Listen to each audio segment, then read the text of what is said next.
तो मेरा आज का टॉपिक है माइकल ऑक्सफोर्ड। तो माइकल ऑक्सफोर्ड एक ब्रिटिश फिलोसोफर है और राजनीतिक सिद्धांतकार भी। उनका जन्म हुआ था 11 दिसंबर 1901 को ब्रिटेन में। ठीक है। और उन्होंने कैम्ब्रिज विश्वविद्यालय से अपनी शिक्षा ग्रहण की और लंदन स्कूल ऑफ इकोनॉमिक्स में प्रोफेसर भी रहे। उनकी जो प्रमुख पुस्तकें हैं उनमें एक्सपीरियंस एंड इट्स मोड्स जो उन्होंने 1933 में लिखी। उसके बाद इंट्रोडक्शन टू थॉमस हॉबस लेवियाथन जो उन्होंने 1946 में लिखी, और पॉलिटिकल एजुकेशन जो उन्होंने 1951 में लिखी, और ऑन ह्यूमन कंडक्ट जो उन्होंने 1975 में लिखी, और relation in politics and other asset जो उन्होंने 1972 में लिखी है।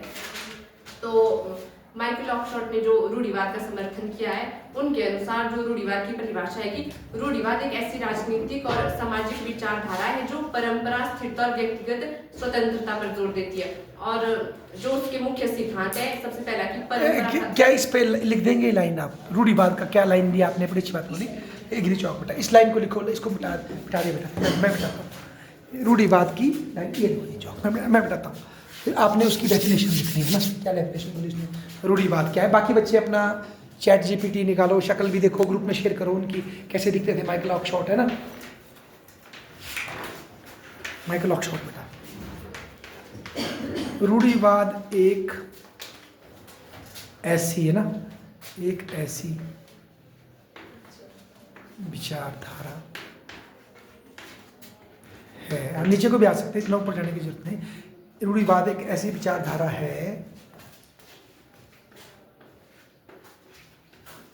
जो परंपरा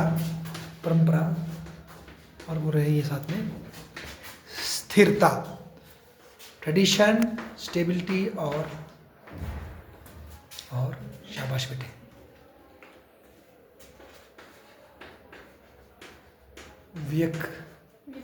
व्यक्तिगत है ना बेटा, हाँ, स्वतंत्रता, सॉरी स्वतंत्रता पर जोर देती है। बहुत बढ़िया। और जो रूढ़िवाद के मुख्य सिद्धांत बताए उन्होंने, पहला कि परंपरा का सम्मान। बिल्कुल। जो रूढ़िवादी परंपरावादी मानते हैं कि अपने परंपरा का सम्मान करते हैं और उसे बनाए रखने के लिए काम करते हैं। और जो दूसरा सिद्धांत बताया उन्हें स्थिरता की आवश्यकता। रुको बेटा, परंपरा का सिद्धांत ना, ये कहाँ से? इंग्लैंड से थे ना माइकल ऑक्सफोर्ड? यस बिल्कुल। आप में से कोई बताएगा इंग्लैंड में परंपरा का क्या महत्व है, उसके देश के विकास, राजनीति के विकास में परंपरा का महत्व है? ये ऋतिका आप इधर आओ, आप तो छुपे रहते हैं, इधर को आओ, एक फुट इधर आओ, आपकी बॉडी लैंग्वेज गलत हो रही है। अच्छा हाँ बोलो। ब्रिटेन का जो कॉन्स्टिट्यूशन है वो बेसिकली कस्टम्स पे तो आधारित है। हाँ मतलब बिल्कुल है ना, कि इंग्लैंड का जो संविधान है वो परंपराओं से विकसित है। पता नहीं आपने, पहले पुराने सिलेबस होता था इसके बारे में ना, तो ट्रेडिशन का कितना महत्व है। देखो उन्होंने राजा को 68 में ग्लोरियस रेवोल्यूशन से बाहर किया, पर उसके बाद भी उसकी बेटी को बुलाया कि तू आ जा भाई।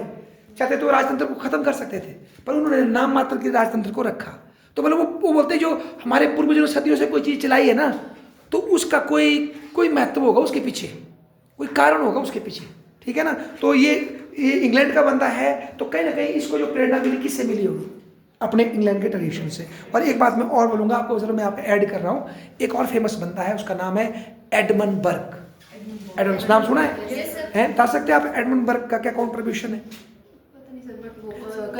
हाँ कंजर्वेटिव है। आप ऋतिका बता सकते हो कौन है एडमंड बर्ग? एडमंड बर्ग वो बंदा है जिसने बेसिकली जो फ्रांस की क्रांति हुई ना बेटा, रूसों के समर्थन में, उस क्रांति में जो मार काट हुई ना, और उसके बाद जो जातियाँ हुई उसके बाद, उसके संदर्भ में लिखा है उसने कि मॉडर्न टाइम में कहने को तो हम स्वतंत्रता, समानता और उसके लिए आए, पर उसके बाद पैदा कौन हो गया? नेपोलियन आ गया, और उसका लीडर था रॉबर्ट पिरस्क, जिसने कई लोगों की मुंडियाँ काट दी।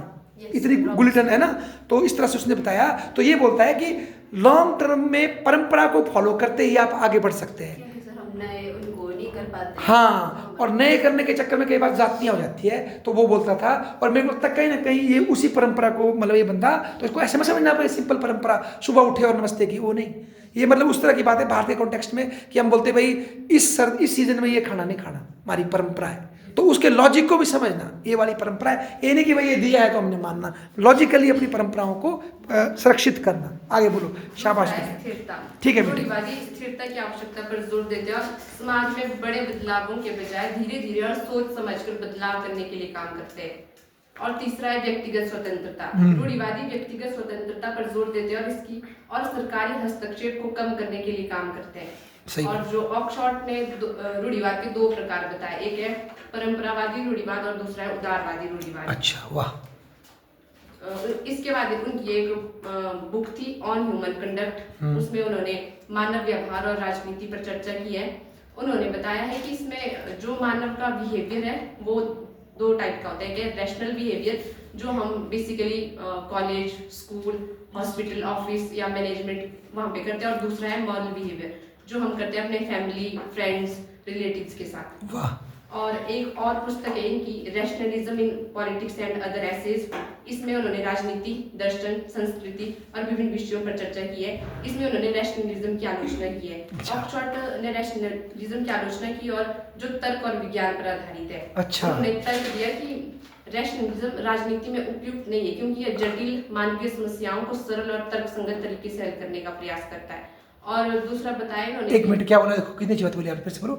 रैशनलिज्म राजनीति में सही नहीं है क्योंकि ये क्या करता है? जटिल मानवीय समस्याओं को सरल और तर्कसंगत तरीके से हल करने का प्रयास करता है। बिल्कुल, रुको जरा, अब इस लाइन को एग्जांपल दो, बोलो। फिर से हाँ बोलो। हाँ देखो, रैशनलिज्म राजनीति में उपयुक्त नहीं है क्योंकि ये जटिल मानवीय समस्याओं को सरल और तर्कसंगत तरीके से हल करने का प्रयास करता है। बोलो, कोई बोलेगा? रैशनलिज्म राजनीति में उपयुक्त नहीं क्योंकि ये जटिल समस्याओं को तर्क के तरीके से बड़ी सरलता से सॉल्व करने की बात करता है, जो कि इतनी आसानी से सॉल्व नहीं हो सकती। कोई एग्जांपल दो, आप बोलो बेटिया।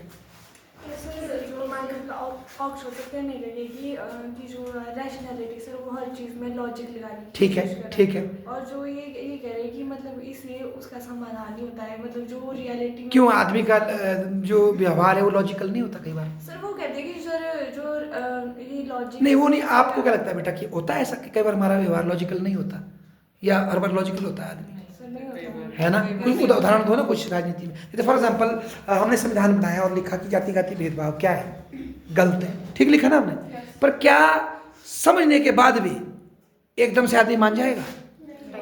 उसके कई ऐसे माइंड के कोने हैं, वो नहीं मानना चाहेगा, टाइम लगेगा उसको। एकदम से ही आप इम्पोज करेंगे तो वो मर जाएगा, पर वो मानेगा नहीं। तो ग्रेजुअली है ना, तो मतलब इन सेंस ये मतलब है कि कई बार हम जब बिहेव करते हैं तो वो फिर लॉजिकल से नहीं चलता, वो आदमी के इमोशनल हो जाता है।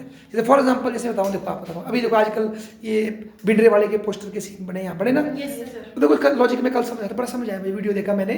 उन्होंने उसकी फिगर ऐसी बनाई है कि इस बंदे ने जिस तरह से मध्यकाल में औरंगजेब के खिलाफ या किसी के खिलाफ गुरुओं ने शहादत दी ना, वैसे ही इसने क्या किया, भिंडरा वाले जी ने, इन्होंने हरमंदिर साहिब को बचाया और अपनी शहादत दी, और इंदिरा गांधी की तुलना करी उन्होंने औरंगजेब के साथ, मतलब मुगलों के साथ। ठीक है जी?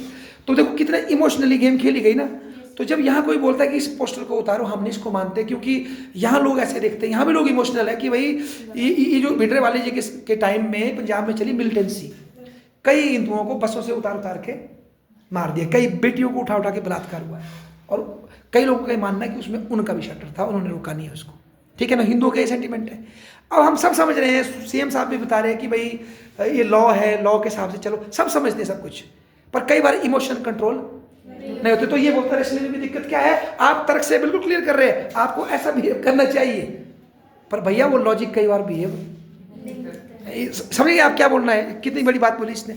आगे बोलो बेटिया, शाबाश। ऑक्सफोर्ड ने कहा कि राजनीति में तर्क की सीमाएं हैं। उन्होंने कहा कि राजनीति में निर्णय लेने के लिए तर्क की आवश्यकता होती है, बिल्कुल, लेकिन ये तर्क हमेशा पूर्ण और निश्चित नहीं हो सकता। हाँ। और परंपरा और संस्कृति के महत्व पर कहा उन्होंने कि परंपरा और संस्कृति के महत्व पर जोर दिया, और उन्होंने तर्क दिया कि परंपरा और संस्कृति हमें अपने अतीत और वर्तमान को समझने में मदद करते हैं, और हमें अपने भविष्य के बारे में निर्णय लेने में मदद करते हैं। वाह यार, देखो ये कितनी बड़ी बात है। और जिस टाइम में लिख रहा था ना, कब लिखा है लेक्चर, कब लिखा है ये किताब, कब लिखी? 1972। देखो उस टाइम साइंस बड़ा चढ़ा हुआ था, और मैं भी जब पढ़ता था ना यूनिवर्सिटी में, मैं भी इसको बेटा अच्छा नहीं मानता था इस बंदे को कि भाई ये कोई कंजर क्या लिख रहा है। पर आज देखें ना इस डेट से तो अब इसका महत्व बढ़ रहा है कंजर्वेटिज्म का, और कहीं ना कहीं जो कम्युनिटेरियन वगैरह भी जो थिंकर आए ना वो इसके बाद तो आने शुरू हुए। तो ये एक अपने आप में एक जबरदस्त ट्रेडिशन दिया इसने। ऐसे दौर में जब सब कुछ साइंस से ही समझ रहे थे, हम लॉजिक से ही समझ रहे थे, तो एक बंदे ने बोला नहीं जो परंपराएं सदियों से आ रही वो भी इंपॉर्टेंट है। शाबाश बेटा। व्यक्तिगत स्वतंत्रता का महत्व है। ऑक्सफोर्ड ने राजनीति में व्यक्तिगत स्वतंत्रता के महत्व पर जोर दिया। उन्होंने तर्क दिया कि व्यक्तिगत स्वतंत्रता हमें अपने जीवन को अपने तरीके से जीने की अनुमति देती है और हमें अपने समाज में योगदान करने की अनुमति देती है। वाह, है ना। और देखो अगर व्यक्तिगत स्वतंत्रता होगी क्यों चाहिए इसको? परंपराओं के लिए। अगर परंपराएं आप चला सकते हैं तो कोई भी नया मार्क्सवाद नहीं खड़ा हो सकता जो आपको फोर्स करे, कोई हिटलरवाद नहीं खड़ा होता जो बोले आप अपनी परंपरा छोड़ो और हमारा कोई फॉलो करो। हम सदियों से अपने ट्रेडिशन के हिसाब से जिएंगे तो उसे तानाशाही नहीं आएगी ना। कितनी अच्छी बात है। और बताओ, शाबाश, ताली बजाओ इनके लिए।